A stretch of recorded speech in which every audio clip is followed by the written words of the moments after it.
ආයිබෝන් හැමෝටම ඔන්න අද මම ඔයාලට කියලා දෙනවා මේ වගේ රසම රස ක්‍රිස්පි ආප හදන විදිහ. ඔන්න මේ ආප ටික හදාගන්න පැයක් වගේ ගොඩක් අඩු කාලයක් තමයි මට ගියේ.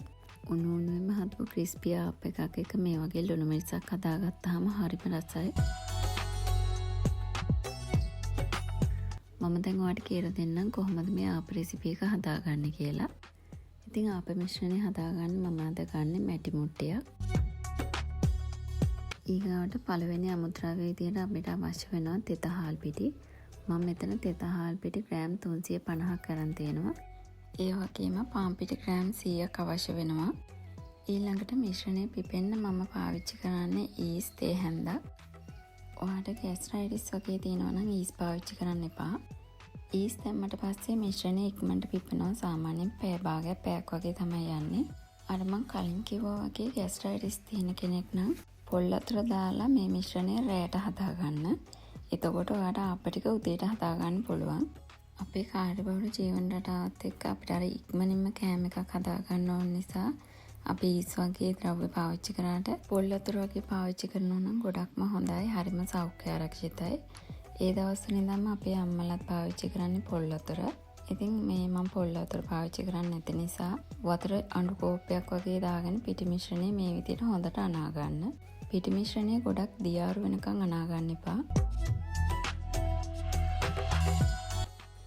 වතුර ටික ටික එකතු කරලා පිටි ටික මේ විදිහට පදමට අනා ගන්න.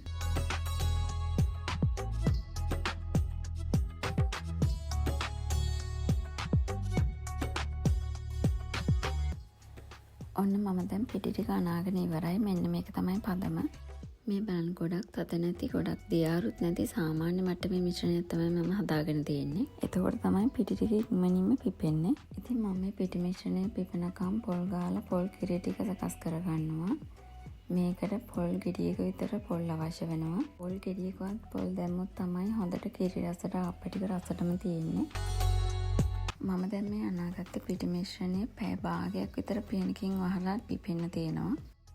ඉතින් මම මෙතන අරගෙන තියෙනවා හීනියට ගාගත්ත පොල් ගෙඩියක පොල්. ඔයාලා ගොඩක් වතුර දාගන්න නැතුව මේ විදිහට හොඳට උකුවට පොල් ටික මිරික ගන්න. මෙන්න මේ වගේ පොල් කිරි ටික හොඳට උකුවට තියෙන්න ඕන. ඔන්න දැන් මිශ්‍රණය හදාගෙන පැය භාගයක් වගේ ගිහින් තියෙන්නේ. අපි බලමු කොහොමද මිශ්‍රණය තත්ත්වය කියලා. මේ බලන්න මිශ්‍රණය තරමක් පිපිලා තියෙන්නේ. මම දැන් ඔයාලට පෙන්නන්නම් කොහොමද ඊස් ටික ඇක්ටිව් වෙලා තියෙන්නේ කියලා. මේ බලන්න මිශ්‍රණය පොඩ්ඩක් උඩට පිම්පිලා වගේ අර හිල් හිල් වගේ තැන් තැන් වල තියෙනවා. ඒ කියන්නේ මිශ්‍රණය ටිකක් පිපිලා තියෙන්නේ.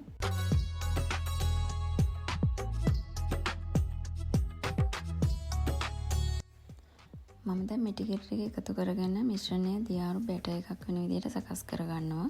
කිරි ටික ඔක්කොම එකවර එකතු කරගන්න එපා. එහෙම වුණොත් වැඩි වෙන්න පුළුවන්. කිරි ටික එකතු කරගත්තට පස්සේ හොඳට අතින් කලවම් කරගන්න. අර පිටි වල තියෙන කැට ගතිය නැති වෙනකම්ම හොඳට මේ විදිහට කලවම් කරගන්න ඕනේ.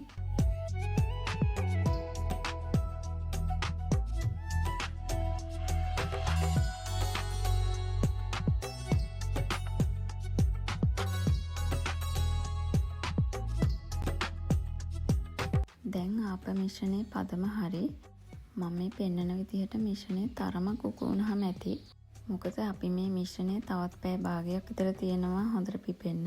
අන්න ඒ වෙලාවෙදී මිශ්‍රණය තව ටිකක් උකු වෙලා හොඳට ඇක්ටිව් වෙලා එනවා ඊස් එක.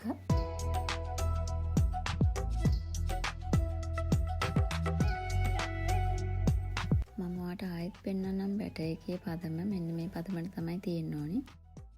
ඊට පස්සේ මම මේක හපව පියනෙන් වහලා පැය භාගයක් හොඳට පිපෙන්න තියාගන්නවා.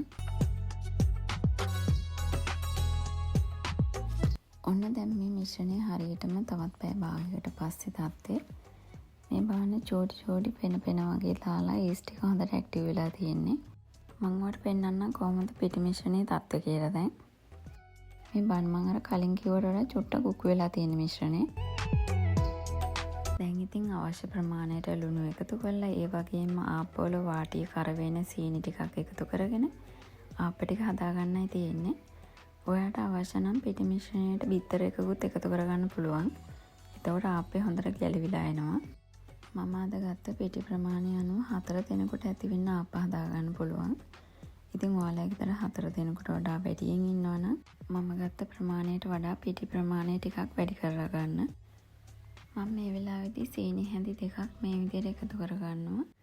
එතකොට තමයි ආප්පල වාටිය කරවෙලා ලස්සනට ක්‍රිස්පිට හදාගන්න පුළුවන් වෙන්නේ.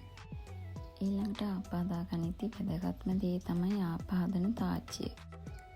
ඔයා අලුතෙන් කඩෙන් ආප තාච්චියක් ගන්නවා නම් ඇතුළ ගොඩක් සුමට විදියට හදලා තියෙන එකක් ගන්න. අර අල්ල බලනකොට ගොරෝසුයි වගේ තියෙනවා නම් ඒ වගේ ආප තාච්චි ගන්න එපා.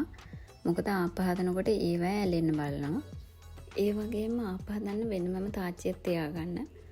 ආප හදන තාච්චිය පපඩම් බදින්න, කරවල බදින්න, ඔය පොඩි පොඩි බැදුම් හදාගන්න.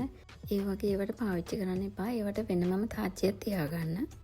ඉතින් මේක තමයි මම පාවිච්චි කරන ආප තාච්චිය.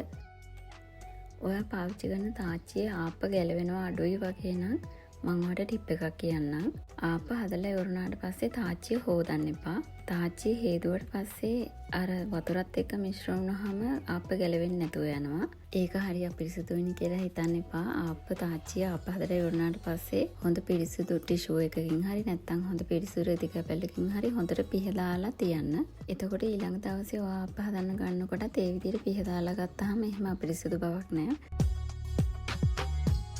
ඒ වගේම ආප හදනකොට ගින්දර ගොඩක් වැඩි කරගන්න එපා. සාමාන්‍ය මට්ටමේ තියාගන්න. ගින්දර වැඩි වුණොත් වෙන්නේ ආපේ මැදාමු වෙලා වටේට කර වෙලා යටත් කර වෙනවා. ඔයාලට මේ වැඩි කරගන්න ආප තාච්චි 3ක්වත් තියෙනවා නම් ගොඩක්ම පහසුයි. ඉතින් ඔයත් මම කිව්ව විදිහටම මිශ්‍රණය හදාගත්තා නම් ඒ වගේම ආප තාච්චියත් හොඳයි නම් මෙන්න මේ වගේ හැන්ද දාපු ගමන්ම ආපේ ගැලවිලා එනවා. මේ බලන්න හොඳට ක්‍රිස්පියට පිපිලා තියෙනවා. ඒ වගේම මේ වෙලාවේදී හොඳ සුවඳකුත් එනවා ආපේ. ඉතින් මම හැම වෙලාවෙම පොඩ්ඩක් තෙල් ගාලා තමයි ගන්නෙ. එතකොට ඉක්මනින්ම ගැලවෙනවා. ඉතින් මම හිතනවා අද වීඩියෝ එකෙන් ඔයාලා පොඩි දෙයක් හරි ඉගෙන ගත්තා කියලා. ඉතින් අද වීඩියෝ එක හොඳයි නම් ලයික් එකක් දාන්න. ඒ වගේම අනිත් අයට බලන්න ෂෙයා කරන්නත් අමතක කරන්න එපා. ඔයා මගේ channel එකට අලුත් කෙනෙක් නම් අනිවාර්යයෙන්ම channel එක subscribe කරන්න. එතකොට මම වීඩියෝ එකක් දාපු ගමන්ම ඔයාලට notification එකක් එනවා. ඔයාලා කැමති රෙසිපීස් තියෙනවා නම් යටින් කමෙන්ට් එකක් දාන්න. අනිවාර්යයෙන්ම මම ඔයාලා වෙනුවෙන් ඒව අරගෙන එනවා. ඒ වගේම මේ සතියේ මම ඔයාලට අලුතෙන්ම ගේන්න බලාපොරොත්තු වෙනවා ෆෘට් කේක් වීඩියෝ එකක්. ඉතින් මේ වීඩියෝ එකත් ආදරෙන් බලන්න කියලා මම මේ වෙලාවේදී මතක් කරනවා. ඒ වගේම මගේ FB page එකත් follow කරන්න. ඒ FB page එකේ link එක වගේම ආප හදන්න අවශ්‍ය අමුද්‍රව්‍ය ටිකත් මම description box එකේ දාලායි තියෙන්නේ. ඔයාලා මගේ වීඩියෝ එක බලවට බොහොම ස්තුතියි. ඉතින් ආයෙත් අනිත් දවසක මේ වගේ රසම රස රෙසිපි එකක් අරගෙන ඔයාලා ගෙදරට එනකම් මං ගෙහින් එන්නම්.